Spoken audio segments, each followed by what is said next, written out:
Boa tarde. Boa tarde a todos.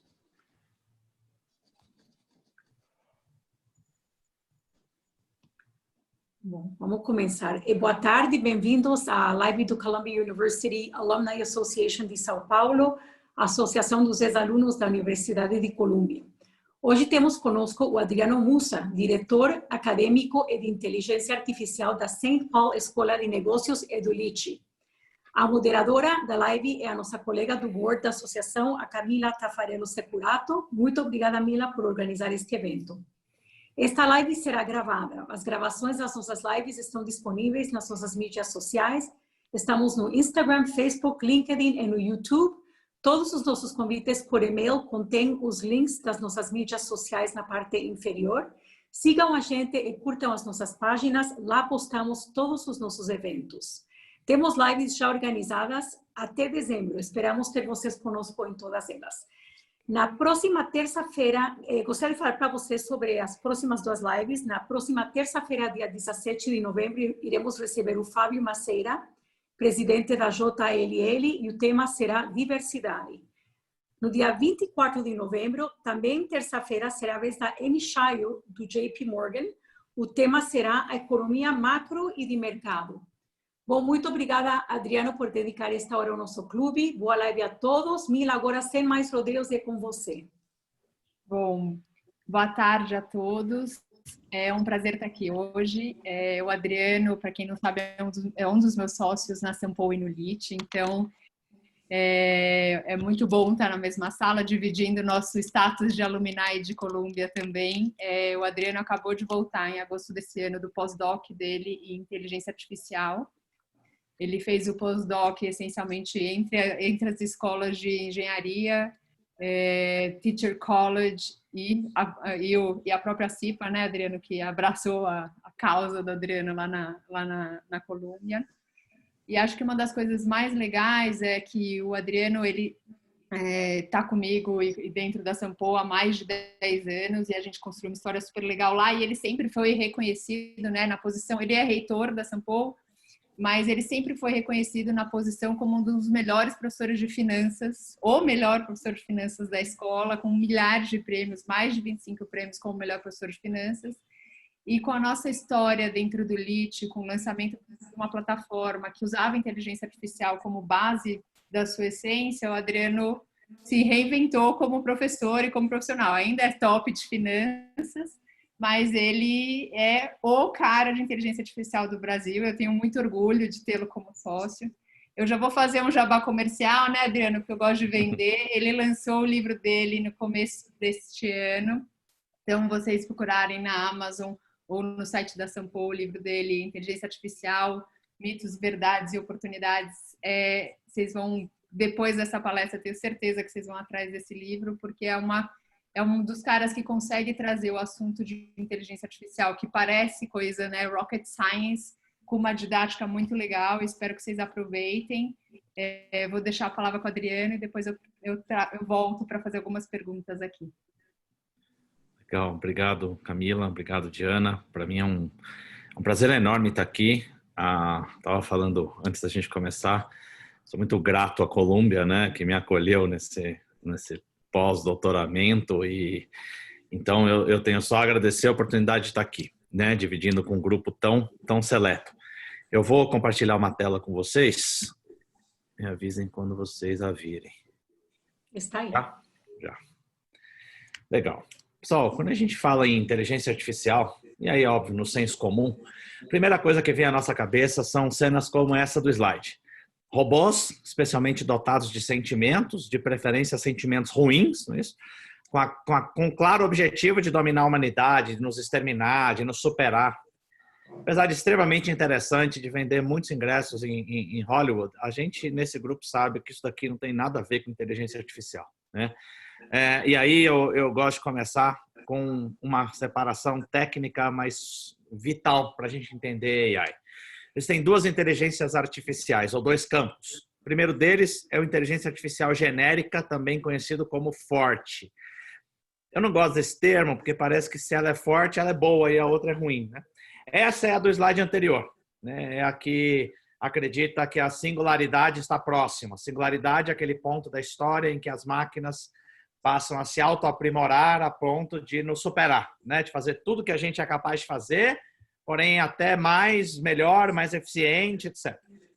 Apesar de extremamente interessante, de render vários likes em posts sobre o assunto e muitos ingressos em Hollywood, essa inteligência artificial não existe nenhuma evidência de nenhum caminho que nos levaria para essa inteligência artificial genérica.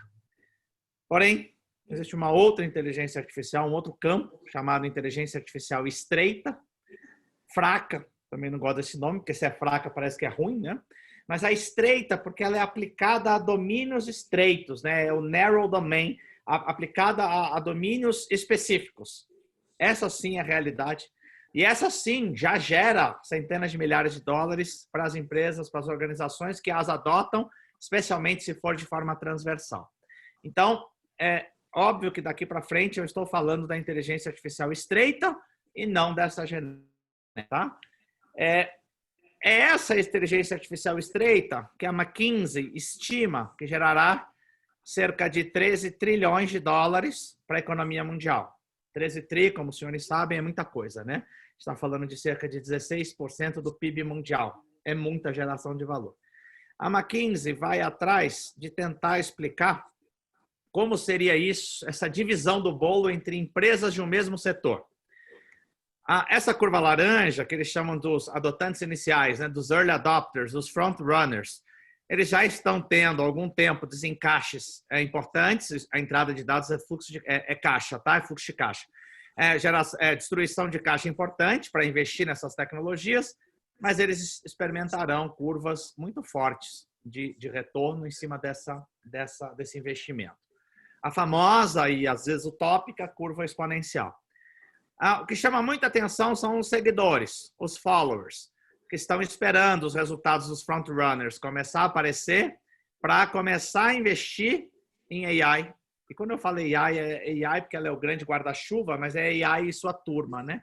AI, blockchain, IoT, cloud, que juntos, né? O cabeçando é AI, mas tem uma série de tecnologias que agregam demais e facilitam demais o trabalho de AI. Mas o que chama atenção são os seguidores, que ficam muito, mas muito distantes dos adotantes iniciais. Essa é uma das primeiras vezes na história que a gente tem pelo menos recente, que a gente tem uma previsão tão ruim para seguidores. Óbvio que os não adotantes terão seus fluxos de caixa reduzidos ou até seus negócios extintos. Isso é típico da inteligência artificial, que a inteligência artificial, lamentavelmente ou não, é jogo de um jogador só, é jogo de um player só, e a gente vai discutir isso ao longo da nossa tarde aqui. A McKinsey fala em 13 tri, vem a PwC, em estudo semelhante, fala em 16 tri. Obviamente, todos nós sabemos que ambos estão errados, né? Previsões foram feitas para darem errado, mas chama muita atenção como elas caminham na mesma direção. A McKinsey decidiu fazer a distribuição desse bolo entre empresas de um mesmo setor. A PwC decidiu fazer entre regiões do planeta. Eles estimam que a China sozinha está ficando com cerca de 7 tri, ou ficará com 7 tri. A América do Norte, especialmente Estados Unidos, 4 tri. A Europa, Norte e Sul, somando 2,5. Ásia desenvolvida, 1 tri. Outros, a África, Oceania e outros asiáticos, 1 tri. Lamentavelmente, para nós na América Latina, a perspectiva não é boa. Apenas meio tri. Obviamente que os senhores sabem que isso mudaria a configuração do PIB mundial, né? Não seguiria a distribuição atual do PIB. E por que a PwC estima tão pouco para a América Latina, nos incluindo? Porque se é jogo de um jogador só, as organizações na China e na América do Norte já iniciaram essa corrida faz muito tempo. Então, de forma consistente, de forma como um todo, né? Eles estimam que o Brasil ainda não. Obviamente que existem grandes iniciativas pontuais, a gente vê muitas startups despontando, algumas empresas que já nem podem ser chamadas startups, voando com o uso de AI, mas isso ainda não é uma consistência. Só que AI não é só, obviamente, algo de expectativa, de valor esperado. Peguei aqui as 10 maiores empresas em valor de mercado, tá? A data é a data do livro, de janeiro de 19. As 10 maiores empresas em market cap.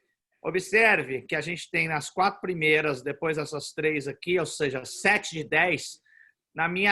Nos meus estudos, na minha modesta análise, elas são baseadas em AI. Né? Não é que elas usam, elas são baseadas em. Isso é uma definição importante. Não significa que Berkshire Hathaway, Johnson & Johnson, China Unicom não usem AI. É que elas não são baseadas em. Observe que são 7 de 10 e observa que temos só 2 nomes de país aqui, Estados Unidos e China. Se descêssemos para as próximas 10, como os senhores sabem, teríamos mais norte-americanas, chinesas, algumas inglesas, etc. Então, AI não é só algo do futuro. Isso já começa a ser precificado, né, a ser trazido a valor presente nas principais empresas aí. Bom, dito isso, uma pergunta é o que é AI então, né? Eu copiei e colei aqui do Google as principais definições, as que mais aparecem, tá? Em inglês, aí eu traduzi para cá. Falando genericamente, IA emprega algumas capacidades anteriormente possuídas apenas por humanos, como conhecimentos, insights e percepções. Tecnologia que pode entender nossa linguagem e responder a ela, podendo ver e interpretar o mundo do modo que nós, humanos, fazemos. Pessoal, eu não sei vocês, mas toda vez que eu lia essas definições, meu cérebro era imediatamente remetido àquele primeiro slide. Como assim, né? Robôs com insights, percepções, interpretar o mundo da forma que eu faço. Essas definições não estão 100% corretas, também não estão 100% erradas, existem... É tênue a linha de certo ou errado. Mas eu acho que elas não ajudam a gente a entender de fato o que é AI. Para entender AI, eu particularmente gosto de usar um exemplo muito simples. Imaginem que eu tenho uma tabela grande com características de imóveis, como tamanho, quantidade de quartos, CEP, se foi ou não reformado, se tem ou não tem opções de lazer e o seu preço. Bom, essas 5 variáveis de tamanho a lazer, elas podem me ajudar a explicar o preço do imóvel. Só que, como todos vocês sabem, a olho nu fica difícil, né? Será que o imóvel maior em determinado CEP, longínquo, mais no subúrbio, vale a quantidade pequena de quartos e de tamanho, vale mais, uma quantidade enorme, perdão, de tamanho, de metros quadrados e de quartos numa região longínqua, vale mais ou menos que um imóvel menor numa região mais cêntrica? Qual é essa relação? Ter lazer, não ter lazer? Óbvio que eu trouxe como exemplo aqui algo que os senhores dominam, que eu poderia fazer uma simples regressão, né? Um método estatístico simples como uma regressão. Nessa regressão, eu chegaria que o preço linear, bobinha, que o preço do imóvel é a metragem quadrada vezes o 11.500, então o preço médio do metro quadrado nessa minha base deu 11,5, e adiciona-se 17% na presença de lazer interno. Meu modelo desprezou as outras variáveis, só para simplificar a nossa vida aqui. E a acurácia disso, um R2, por exemplo, de 73%. Obviamente que, olhando para isso, a gente fala assim, entendi, eu relacionei o preço do imóvel com aquelas variáveis. Mas aí é só estatística, né? Perfeito. Vamos transformar essa estatística em inteligência artificial. Nós vamos fazer um app para predição. Então, o usuário do nosso app vai colocar a metragem quadrada do imóvel que ele quer, se há ou se não há lazer interno, uma variável dummy aí, e vai ter o seu preço nós vamos predizer o preço para ele com 73% de acurácia. Maravilha, estamos usando para predição. Nós vamos também atualizar com novos dados. Nós vamos plugar no cartório de registro de imóveis da região.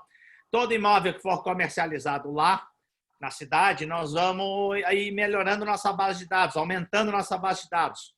Obviamente que com isso, talvez minha base não tenha imóveis de certa região, flutuações de preço que podem acontecer, por exemplo, agora na pandemia. Então, assim, eu estar atualizando com novos dados vão fazer com que minha base esteja sempre melhor, mais atualizada. E nós vamos também fazer teste periódico de outros modelos estatísticos. Então, eu usei aqui uma regressão simples ou múltipla, método Enter, podia ter usado um Stepwise, podia testar uma regressão logística, um Random Forest, um X-Gradient Boost, podia testar vários métodos diferentes, porque se a base vai mudando, outros métodos podem se mostrar melhor. Mas tudo isso vai acontecer de forma automática. O que acontece quando a gente sai da estatística e passa por um app de predição, atualiza com novos dados e testa modelos estatísticos? Nosso modelo vai ficando mais inteligente. Essa, para mim, é a definição mais, apesar de desapontadora, né? É a definição mais objetiva, apesar de simples, do que é inteligência artificial. É o uso de estatística mais preditiva, sempre usada para predição, atualizada constantemente com novos dados e sempre testando novos modelos estatísticos. O modelo vai ficando cada vez melhor e nossa predição vai ficando cada vez melhor. Olha, 90%, segundo Stanford, no último relatório, mais de 90% do que cria valor de verdade hoje, não na academia, na prática, em IA, são relações como essa dos imóveis, relações do tipo input A, output B. Me dá A que eu te dou B. Me dá as características do imóvel que eu vou predizer o preço desse imóvel. Como é que esse modelo foi treinado? Com uma série de dados de A, características dos imóveis, e uma série de dados de B, o preço desses imóveis. Precisa ter o dado e o label dele, o B, o rótulo. 90% ou mais de tudo que se cria valor de verdade no mercado em IA é estimado por Stanford por ser relações do tipo AB, preditiva.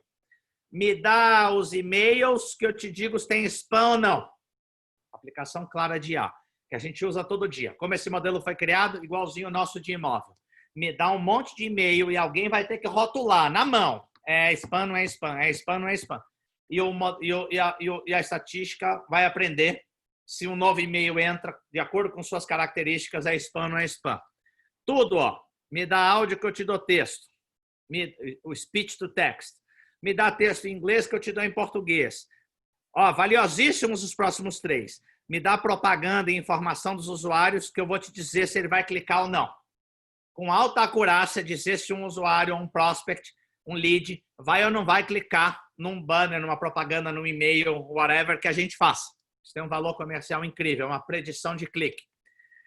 Tá na moda por causa do documentário da Netflix, né? O Dilema das Redes.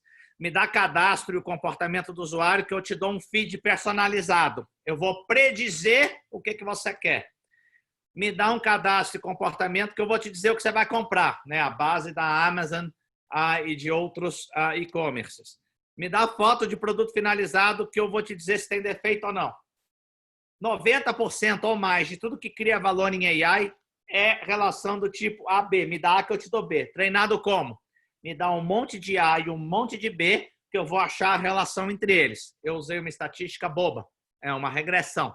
Só vai sofisticando a estatística e a matemática, mas a lógica continua sendo me dá A que eu te dou B, me dá A que eu vou te predizer B. Toda vez que a gente fala de relações do tipo AB, ó, espera aí, deixa eu abrir um por um aqui. Ó, toda vez, essa separação é importante, que nós estamos com relação do tipo AB, que é quase tudo que de verdade cria valor em IA, né? Porque o resto a gente ainda está muito na fronteira da academia pesquisando. Mais de 90% do que cria valor é relação do tipo AB, que a gente chama de Supervised Learning. Por que Supervised? Porque nós estamos supervisionando a aprendizagem. Você me dá A, que eu te dou B. Eu estou dizendo, você tem que, com base em A, aprender o B. Estou supervisionando o que você tem que aprender. Supervised Learning é um dos, ou o principal grupo de um grupo maior que se chama Machine Learning. Machine Learning, por sua vez, é o grupo mais importante de um grupo maior que se chama AI. Por isso que muitas vezes elas são usadas como sinônimo, né? Machine Learning, Supervised Learning é o mais importante, porque é o que mais é utilizado. É o principal grupo de Machine Learning, que por sua vez é o principal grupo de AI, né? E, obviamente, que quando nós estamos fazendo, igual o exemplo que eu fiz, uma estatística bobinha que existe há muitos anos, a gente chama de Statistical Machine Learning, que está aqui dentro de Supervised Learning. Lembra? Esse é o grupo mais importante. Mas não foi bem uma estatística boba que nem essa, que nem uma regressão, que fez o decolar da inteligência artificial nos últimos 6 anos para 7 anos. O grande responsável pela decolagem de AI foi Deep Learning. Deep Learning, que está dentro de Supervised Learning, então continuamos falando de coisas do tipo AB, me dá A que eu te predigo B, que está dentro de Machine Learning, que está dentro de AI. Deep Learning é sinônimo, pessoal, de Artificial Neural Network, que assusta esse nome, né? Redes neurais artificiais. Redes neurais, então, remete ao cérebro humano. É só remete, bem de longe. Porque apesar de todos os avanços da neurociência, da psicologia, da medicina, nós sabemos ainda bem pouco sobre o funcionamento do nosso cérebro. Dizem alguns, né, como o Stephen Hopkins, que jamais saberemos, que precisa de um cérebro superior ao do estudado, né, para tirar algum tipo de conclusão. Mas avançamos bastante. Então, é só uma alusão a uma rede neural, a neurônio. Mas, na prática, é uma matemática. Do mesmo jeito, você me dá A e me dá um monte de A, que eu vou te dar B. Só que não vai ser mediante o uso de uma estatística simples. Eu vou usar uma matemática complicadinha, né, de otimização, que a gente chama de Deep Learning, que vai, com base em um monte de dados de A, vai me dar B. Qual é a pegadinha, o grande upside do Deep Learning? A acurácia voa. Enquanto a acurácia do que eu mostrei era próximo de 73%, aquela estatística simples, a acurácia de um Deep Learning bate 95% se bem treinado. 95% é muita coisa para uma predição, né? Pô, me dá o seu comportamento, o seu histórico, que eu vou conseguir chegar na Amazon, que eu vou conseguir chegar com o tempo, ainda não cheguei a 95% de acurácia para predizer o que você compra. Isso é muito criador de valor, né? Muito. Mas o Deep Learning tem uma lógica, precisa de muito dado sendo colocado. E outra vantagem dele é que eu não preciso ficar pensando se a relação faz sentido. Será que tamanho do imóvel faz sentido para explicar o seu preço? Para a estatística eu tenho que pensar se faz sentido, senão a relação é espúria. Para Deep Learning, a vantagem é que eu não preciso ficar pensando muito. Entope o modelo de variável que ele vai se virar e chegar em 95%. Eu tive o privilégio de, lá em Colômbia, conhecer a fundadora de uma empresa chamada Tala, uma fintech que configurou entre as 100 principais fintechs na Forbes. Ela dá microcrédito para regiões paupérrimas do planeta, baseado em dados de smartphones dos usuários. Porque no crédito nós temos lá capacidade, renda menos gastos, colateral. Pô, no celular não temos nada disso, mas tem que pegar alguns dados lá do celular das pessoas e ver se isso explica o pagamento ou não pagamento. Nos primeiros meses, quais dados dos celulares explicam pagamento ou não pagamento? Repagamento. Eu não sei. Então, o que a gente faz? Dá crédito para quase todo mundo para aprender. Nessa lógica, dados virou o novo CAPEX, né? Eu tenho que ter uns 5, 6 meses dando crédito para quase todo mundo. Óbvio que eu já elimino alguns na largada, para ir aprendendo e chegar num modelo para entender que dados de celulares, porque de dados tradicionais de crédito, eu sei quais explicam o repagamento. Eu acho que eu sei. Dado de smartphone, eu não sei nenhum. Então, assim, aí eles descobriram, e o modelo de Deep Learning é bom por isso. Entope o modelo de dados e ele vai se virar. Óbvio que não é tão simples assim, mas a lógica é mais ou menos essa. Eles descobriram, por exemplo, o que é óbvio. Os apps que você passa mais tempo tem muito a ver com explicar o seu repagamento ou não de crédito. Na lógica de que se passa o dia jogando Candy Crush versus passa o dia num app menos de brincadeira, tende a ser uma pessoa que repaga mais ou menos, tende a. Até aí, esperado. Mas eles acharam coisas inusitadas, como o seu nível de bateria. O nosso nível médio de bateria ajuda a explicar o repagamento ou não. Depois, qual era a lógica? A lógica era crescente. Quanto mais nível médio de bateria, maior a chance de repagar. Aí a gente consegue tentar explicar, depois que o Deep Learning achou o modelo, né? Achou a variável. Pessoas que vivem com 95% de bateria, organizadas, tendem a ser mais organizadas para as outras esferas da vida. Tende. Essa é a teoria.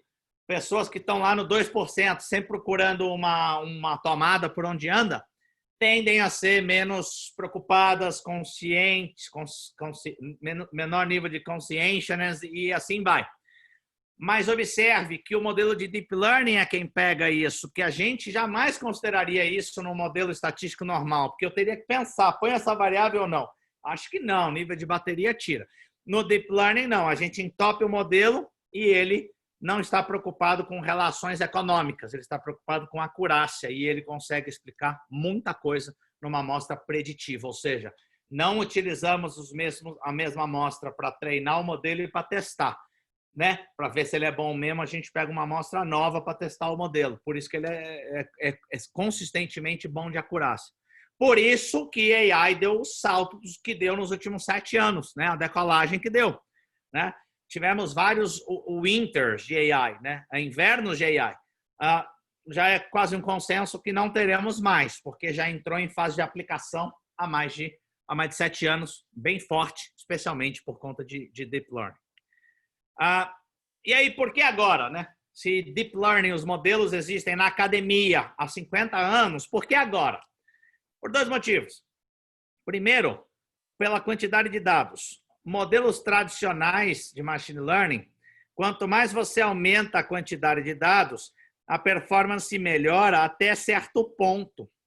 Quem entende de estatística sabe que se tiver uma amostra muito, muito, muito grande, um big data verdadeiro, o estatístico tem que ser muito bom para conseguir não perder qualidade do seu modelo. Já em Deep Learning, não conhecemos esse limite. Entope o modelo de dados. Quanto mais dado ele tiver, melhor a performance do modelo. E o segundo fator preponderante aqui foi processamento.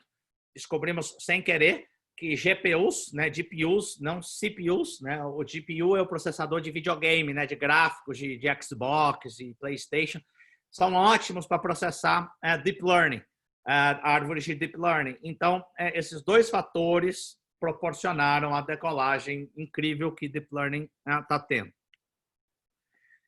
Pessoal, dito isso, que é um pouco do que é essa AI, aterrissando essa AI, que não tem nada de robô dominando a humanidade, é só o professor de Colômbia, na verdade ele não era de Colômbia, ele estava visitando Colômbia, e eu, intrigado, tentando formar um entendimento de AI, mesmo depois de aplicar 4 anos AI aqui na St. Paul, perguntei a ele, professor, vê se meu entendimento está certo. 90% da AI é estatística, é isso mesmo?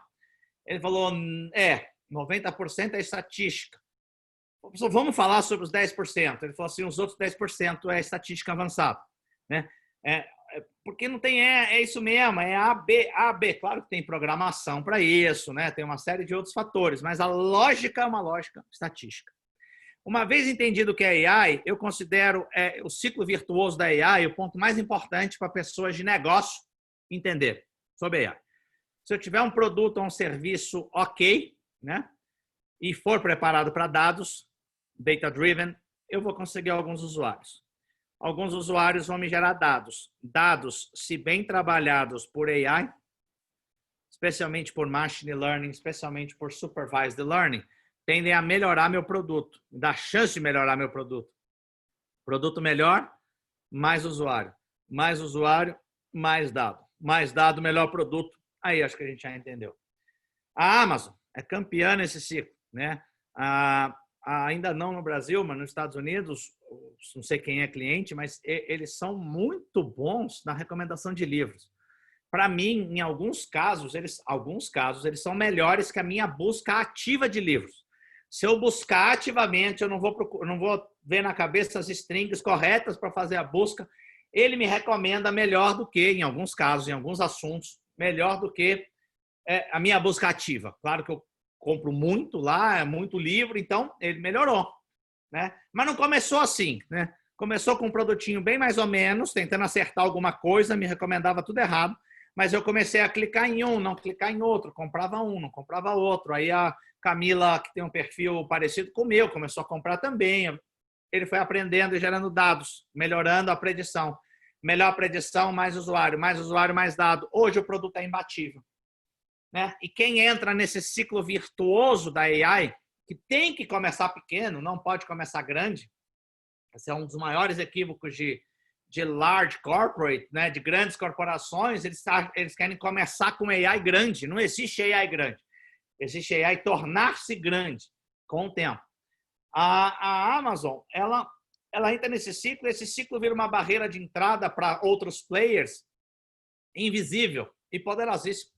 Se alguém quiser fazer um e-commerce de livros para me recomendar livro, pode começar, mas está 10 anos atrasado, né? Porque a Amazon já está nesse ciclo rodando há 10 anos. Eu não sei quem reparou, mas no relatório anual da Amazon do último ano, tem umas frases bem interessantes colocadas ali, não tão fáceis de entender, meio obscuras. Na prática, ele coloca, juntando o que está no relatório com o call, tá? Ele coloca a call com os investidores, ele coloca que ele tem um índice de predição, e ele falou em algumas categorias próximo a 20%, outras próximo a 10%, que deu para a gente entender que o índice de predição dele, o nível de predição dele, de qual item cada usuário vai comprar, está aí, sei lá, entre 10 e 20, com uma margem de erro enorme. Qual é a lógica dele? Shopping, then shipping, né? Primeiro você compra, depois eu te mando. A gente, no último call, começou uma discussão muito interessante de quando essa lógica seria invertida. Quando ele tiver um nível razoável de predição, maior do que 20%, imaginem 60%, e o frete baixar ainda mais, com outras tecnologias como a de entrega por drone e assim vai, que parece um negócio do outro planeta, mas não é. Por que não inverter a lógica do comércio? Shipping, then shopping, né? Primeiro eu te mando, depois você decide se quer comprar. Com 20% de acurácia na predição, vai dar tudo errado. Com 60%, talvez eu comece a me aproximar, né?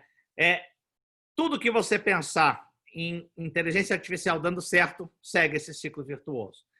Você pensar iFood, o iFood é uma brasileira que eu pude me aproximar, que usa com bastante intensidade AI, né? Exatamente nesse ciclo.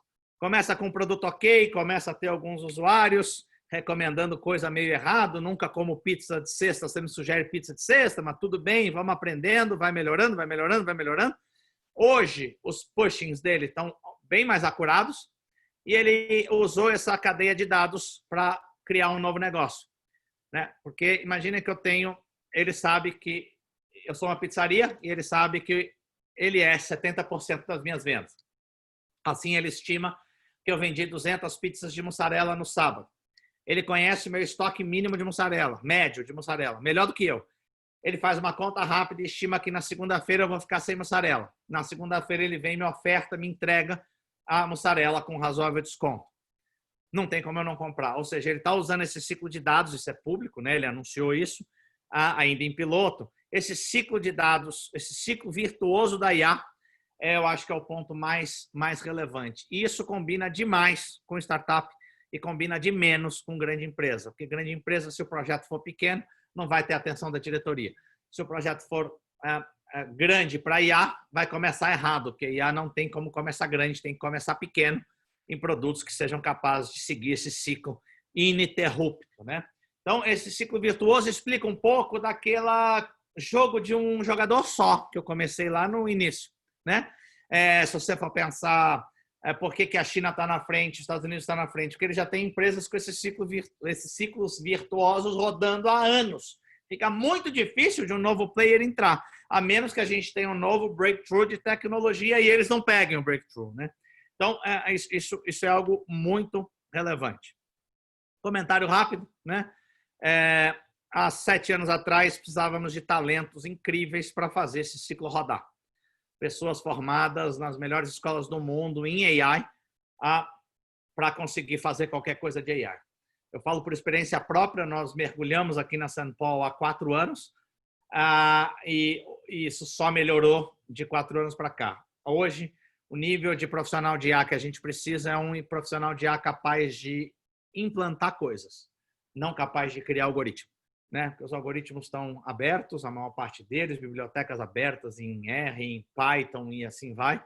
Mesmo a AI as a Service, como um IBM Cloud, que você não precisa saber uma única linha de código, dá para dar os primeiros passos. Ou seja, a requisição de talentos que a gente precisava, ela mudou muito. É por isso que a China está despontando tanto.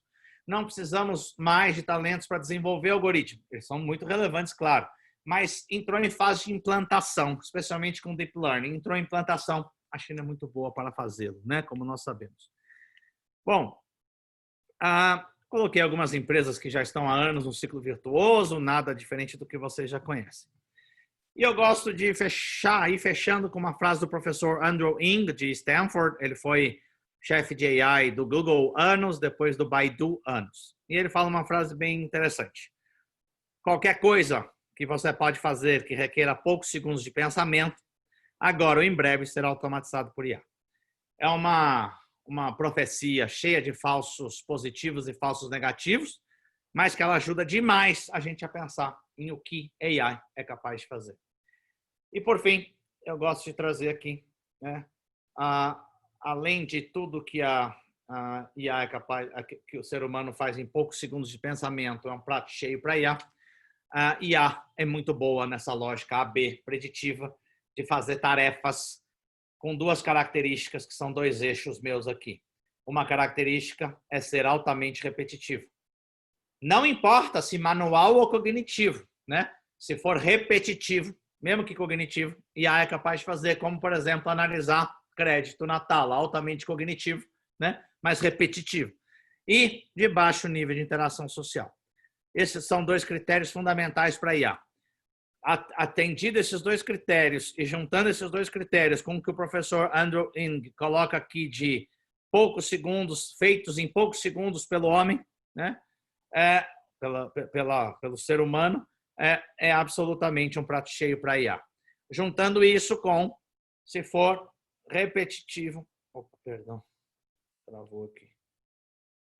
Se for repetitivo e de baixo nível de interação social, obviamente que são um prato cheio para a inteligência artificial, por isso que a gente coloca trabalhos que são repetitivos e com baixo nível de interação social, uma zona de risco.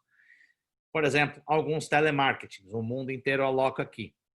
Trabalhos altamente sociais e de alto nível de criatividade, portanto, baixa repetição, uma zona segura de emprego é o C-Level, por exemplo. A mudança lenta são trabalhos de baixa interação social altamente criativos, como, por exemplo, uma das minhas profissões de pesquisador. Não precisa ter interação social alguma, a gente fala com o outro por meio de papers. Mas, por incrível que pareça, precisa ser criativo na proposição de hipóteses, etc. A mudança lenta, porque a AI não está pronta para isso. E, certamente, o quadrante mais interessante é o quadrante do verniz humano. Tarefas que tem uma quantidade incrível de cargos e tarefas aqui, altamente repetitivas, mas muito sociais. Então, por que verniz humano? Oportunidade que temos de deixar a máquina fazer o repetitivo e nós, humanos, darmos a invernizar. Apenas para dar um dado, todo o mundo classifica uma outra profissão minha aqui, a de professor. Repetitivo demais, dá a mesma aula 100 vezes, 1 milhão de vezes, faz o mesmo controle de frequência, corrige as mesmas atividades. Puxa, isso é tudo característica que a AI consegue fazer.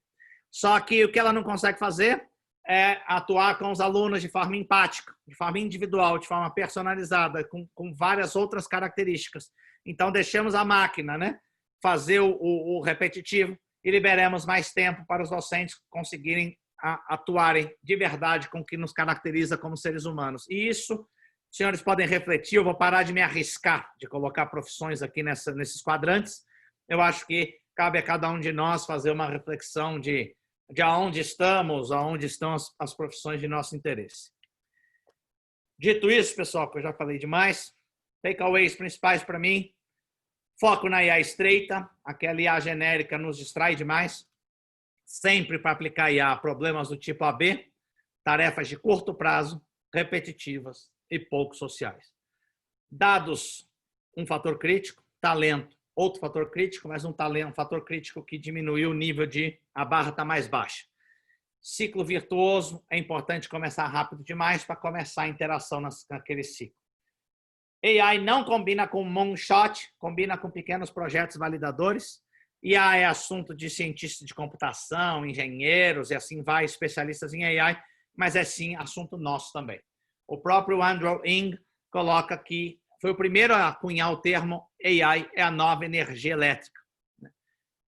Mas, assim como aconteceu na energia elétrica, não precisamos todos nos tornarmos engenheiros eletricistas. Alguns sim, outros precisavam entender as capacidades dessa energia elétrica. AI é a mesma coisa, começa a estar em tudo e a gente mal percebe. Acho que o dilema das redes mostra um pouco isso. Só que não necessariamente precisamos todos nos tornarmos engenheiros de AI, mas acho que precisamos minimamente, pessoas de negócio, entendermos as capacidades da AI. Por exemplo, isso que eu fui fazer com o projeto principal em Colômbia.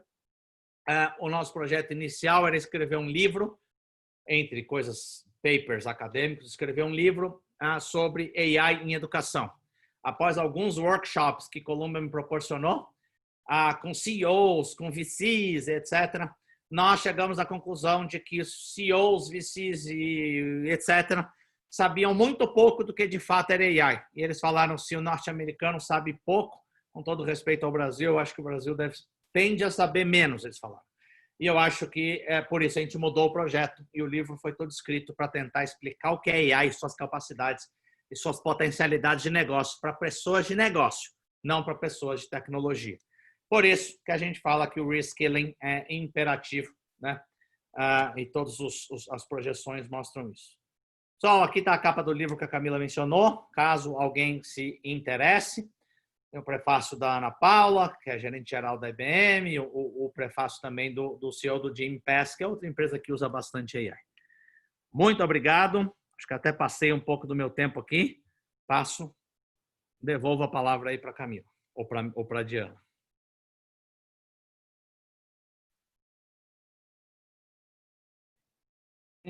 Eu sou muito fã dessa apresentação, acho que eu vou continuar vendo várias vezes, porque é muito, muito didática e dá muita luz aqui no que a gente está aprendendo sobre inteligência artificial. A gente tem uma pergunta, Adriano, do Júlio Landman. O Júlio Landman, ele é o curador principal das obras da Bienal. Então, ele está na função de um trabalho 100% criativo, né, que eu acho que é até interessante, né? Porque quando a gente fala de educação, a gente sempre fala que muito do nosso trabalho é exatamente ter uma curadoria, né? Que a gente fala, alguém pode vir e replicar inteiro a tecnologia por trás do lead. Põe um caminhão de dinheiro lá, mas ninguém replica a curadoria de conteúdo que a gente tem por trás, né? E ninguém replica onde a gente já chegou em termos de inteligência artificial. Então, a pergunta do Júlio, ele está falando que tem um parente que trabalha na Bélgica com computadores que não são treinados e que eles aprendem sozinho por observação. Entre os usos está a segurança industrial e também a localização de crianças target em campos de refugiados na África para passar, através de jogos, conceitos de democracia. Então, ele está acessando esses campos para falar com as crianças na África. E ele falou que tem calafrio só de pensar de como essa tecnologia dentro na mão de pessoas mal intencionadas o que pode acontecer com isso. E aí ele pediu algum comentário seu sobre esse ponto. Olha, eu não peguei o nome que falhou quando você falou o nome. É o Júlio Landman. Júlio, excelente comentário, obrigado pelo comentário. Esse é um dos pontos que mais me aterrorizam e que menos a gente discute ainda no Brasil, infelizmente. Então, adorei sua pergunta, tá? Outra coisa que Colômbia me ensinou é que AI não é só assunto de cientista da computação e de business. É assunto de sociologia, de direito, de filosofia, de matemática, porque implica em todas as áreas humanas. Então, assim, não é difícil a gente imaginar, se eu tenho reconhecimento facial, e eu tenho, um drone autônomo, temos, e disparo automático, por exemplo, de uma arma. Por que não um drone saindo, localizando faces, encontrando uma face em qualquer lugar do planeta, né? com IoT plugada e atirando numa pessoa. Essa é a principal preocupação, por exemplo, do Elon Musk, né? Ele usa sempre esse exemplo. E eu queria, Júlia, é preocupante, térrimo, nós temos que botar todo mundo para discutir isso e antes dar um passo para trás e entender as capacidades da AI, porque vou até dar um passo para trás. Olha como a AI consegue escalar algo ruim, né? Até menos ofensivo diretamente, né? Mas muito prejudicial à nossa sociedade. Imagina, o Google corrigiu isso, tá? Faz 10 dias. Mas até 10 dias atrás, se você procurasse CEO no Google e pedisse imagens, na época do pós-doc eu contei, era 98% homens, 2% mulheres. Aí você fala assim, não, mas não tem nada de enviesado, é a realidade hoje. É uma realidade ruim, triste, e que nós queremos mudar e não perpetuar. Então, mas a AI não está fazendo nada, ela só está espelhando como é hoje. Mas ela está exponencializando o que é hoje. Imagina uma jovem garota de 18 anos que está numa faculdade de administração e coloca no Google CEO, só vem homem. Aí no mês seguinte ou semestre seguinte acontece algo semelhante. Isso vai reforçando na cabeça dela um CEO igual a homem, né? Então, a gente tem inúmeros problemas que a gente precisa resolver. Por exemplo, o algoritmo ele aprende o que ele é treinado, né? A gente tem N casos lamentáveis de dificuldade de reconhecimento de face de pessoas afrodescendentes. Por quê? Porque eles foram treinados, os algoritmos, pelo estereótipo típico do Silicon Valley, não do mundo inteiro. Então, claro, qualquer pessoa típica lá do Vale do Silício se aproxima e ele reconhece, mas ele não foi treinado por outras pessoas. Isso é péssimo, porque a tecnologia é criada lá e utilizada no mundo inteiro, né? Então, Júlio, esse para mim é o maior desafio mesmo. Por isso que muitos não gostam, além de todo o unknowledge, né, o unconscious que o Dilema das Redes colocou. Eu não sou um fã do Dilema das Redes, tá? Eu acho que eles foram parciais, mas eles mostraram algo interessantíssimo que as pessoas não pensam. Então, por isso que eu acho, essas discussões, Júlio, são vitais, nós não podemos fugir delas, nós não temos respostas, ninguém tem respostas, né? A gente precisa discutir, eu acho que é uma discussão de todo mundo, de todas as faculdades, dentro de qualquer universidade, da sociedade, da OAB, da Central dos Engenheiros, da Associação dos Administradores, é a sociedade. Só que é só um feeling meu, tá, Júlio? No Brasil, eu sinto que a gente precisava dar um passo para trás. Precisava entender antes o que é AI. Né? Claro que esse grupo é um grupo privilegiado, tem um conhecimento fora da curva da realidade nacional, mas o Brasil precisava entender o que é AI antes, né? Até para mudar aquela... E não adianta parar a tecnologia, né? Porque a AI não vai esperar, né? A China e os Estados Unidos estão avançando loucamente com consequências econômicas fortes para a gente. Então, me assusta também, Júlio. Por isso que eu acho que a gente tem que avançar muito no entendimento para conseguir chegar numa boa discussão das consequências das coisas. Legal, muito bom. Nessa linha do que você comentou com relação ao dilema das redes, que fez a gente pensar, a Diana está perguntando se a gente hoje pode optar para uma empresa não estudar esse seu comportamento, ou não fazer a análise, não fazer as recomendações, como seria respeitar essa privacidade e se as grandes empresas tipo a Amazon dão essa opção para os usuários, né? Eu imagino que não, mas você tem insights aí que acho que você pode trazer. Então, é um ótimo ponto também. A gente estava até discutindo isso por causa da, finalmente, adoção da LGPD no Brasil. Eu não sou um especialista em LGPD, né? Tem os advogados, os juristas. Temos vários advogados no grupo especialistas. Ah, que bom. Então, eu estou longe de ser um. O que eu vejo na prática é aquele termo de adesão, né? O termo de adesão tem 60 páginas, ninguém lê nenhuma, né? E eu não sei se ele em alguns lugares eu já vi ele ser parcial. Né? Você pode dar o ok em um pedaço e não no outro. Mas a maior parte que eu vejo é o termo de adesão está na internet, você ao acessar, mais uma vez, você concorda com tudo, né? É isso que eu vejo, mas é uma visão de leigo total, né? A gente, por exemplo, no próprio LIT, no caminho para a regularização, a gente já nasceu adequado à Lei Geral de Proteção de Dados europeia e norte-americana. Mas a gente, por exemplo, em alguns casos, a gente permite que o aluno não usaremos a informação dele para tal coisa, ou seja, seletivo. Mas eu não acho que seja uma prática mundial. A Amazon nunca me perguntou, a menos que eu saiba, se eu gostaria que meu dado não fosse usado para ela me dar um sistema de recomendação. Mesma coisa no Netflix. Então, eu não sei. Eu acho que é uma pergunta muito boa para os advogados aí. Legal. A gente está quase caminhando para o final. Eu queria aproveitar para fazer uma pergunta que a gente, né, conversou bastante ultimamente e que eu acho que é legal mostrar para o grupo.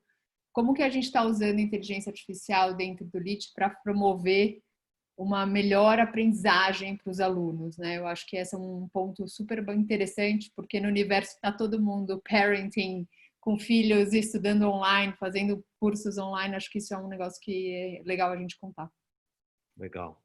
A gente começou há 4 anos com algo bem despretensioso, que acabou virando um estudo de caso mundial da IBM. Então, virou coisa séria. E é essencialmente para disponibilizar a melhor aprendizagem para cada aluno. E acho que a palavra-chave, a expressão-chave é para cada aluno, porque é personalizado. Então, se eu conseguir conhecer o que a Camila, o mínimo do currículo da Camila, o mínimo dados de onboarding da Camila, onde a Camila clica, quanto tempo ela faz um curso, que hora ela estuda, quão veloz ela mostra domínio em determinado tema e quão menos veloz ela mostra em outro. A gente vai tendo uma base de dados tão enorme, mas tão enorme, que a gente consegue cruzar esses dados nível agregado e fornecer uma aprendizagem incrível para a Camila. Vou dar alguns exemplos. A gente consegue, só com base nos textos colocados pelos alunos, entregar para eles um relatório completo dos traços de perfil de personalidade deles, usando o Big Five. Não só isso, a gente diz como eles aprendem melhor. É um outro relatório de como aprende melhor. E uma terceira coisa, a plataforma se adapta inteira, se ordena inteira para oferecer a melhor aprendizagem para a Camila. Então, se a Camila é mais concentrada, primeiro texto, mais analítica, primeiro texto. Não, é mais expansiva, precisa pensar falando, primeiro uma atividade co-criativa. Isso, os algoritmos conseguem varrer esses dados, entender os traços de perfil de personalidade e oferecer como a Camila vai aprender melhor. Não só como, mas também o quê. Em cerca de 5 minutos de conversa com o nosso robozinho de inteligência artificial, o Paul, ele consegue saber o quanto a Camila sabe de determinado assunto. E aí um curso que sei lá, de Alternative Investment, que a Camila, normalmente o usuário faz em 20 horas na plataforma. A Camila, depois de conversar com o Paul, mostrou que ela já sabe pelo menos metade daquele conteúdo. 5 minutos de conversa. Aí a gente sugere que ela não gaste 20 horas, que ela gaste 8 e só nesses tópicos aqui, né? Então a gente economiza tempo demais. Se você expandir isso, tem pessoas no LIT que fazem um MBA inteiro, uma trilha de MBA inteira em 4, 5 meses, porque tem um background muito bom, veio só fechar lacunas. Por que que o MBA precisa durar 2 anos? Por que que um curso de 20 horas precisa durar 20 horas? Pode durar 12, pode durar 8, pode durar 16. E a inteligência artificial nos ajuda com toda essa aplicação a predizer o que a Camila sabe, a predizer como ela aprende melhor e depois ir se autoajustando ao longo do tempo, de acordo com o uso dela. Então, eu resumiria em breves palavras, aprender melhor, mais rápido, mais fluido, e essencialmente isso significa de forma personalizada, porque somos indivíduos diferentes. É isso que a AI consegue fazer dentro da plataforma para os alunos. Obrigada, Adriana. Muito bom. Essa tem sido uma experiência muito, muito interessante, né? A gente tem uma metodologia de realmente o conceito de inteligência artificial e de dados, a gente tem um cuidado para que não seja uma área dentro da, né, do LIT, da Sampo, mas que seja uma coisa que a gente está treinando todo mundo para fazer. Então, o time inteiro do LIT é treinado com estatística avançada, desde o comercial da ponta até a pessoa de marketing, até o tutor que atende os alunos. Então, a gente tem tentado trazer essa cultura de visão de dados para a empresa e preparando, né, todo mundo para entender o universo de inteligência artificial. Bom, Diana, vou passar a palavra para você. Adriano, obrigada pela presença. Acho que a Diana vai fazer o fechamento. Muito interessante, Adriano, realmente essas ideias todas e como é importante ir aprimorando essa inteligência para descobrir as tendências, não é? Acho que tendências é uma coisa que, para você poder vender bem seu produto, seu serviço, você tem que saber quais são as tendências. Então, é muito importante essa área e realmente quem não aderir vai ficar para trás. Muito obrigada por ter estado conosco, foi realmente um eye-opener e parabéns pelo seu postdoc em Colômbia. Eu agradeço demais, Diana. Obrigado, Diana. Obrigado, Camila. Obrigado a todos vocês. Obrigada, Adriana. Obrigada, Camila, por organizar essa live tão interessante. Até a próxima. Obrigada. Obrigado.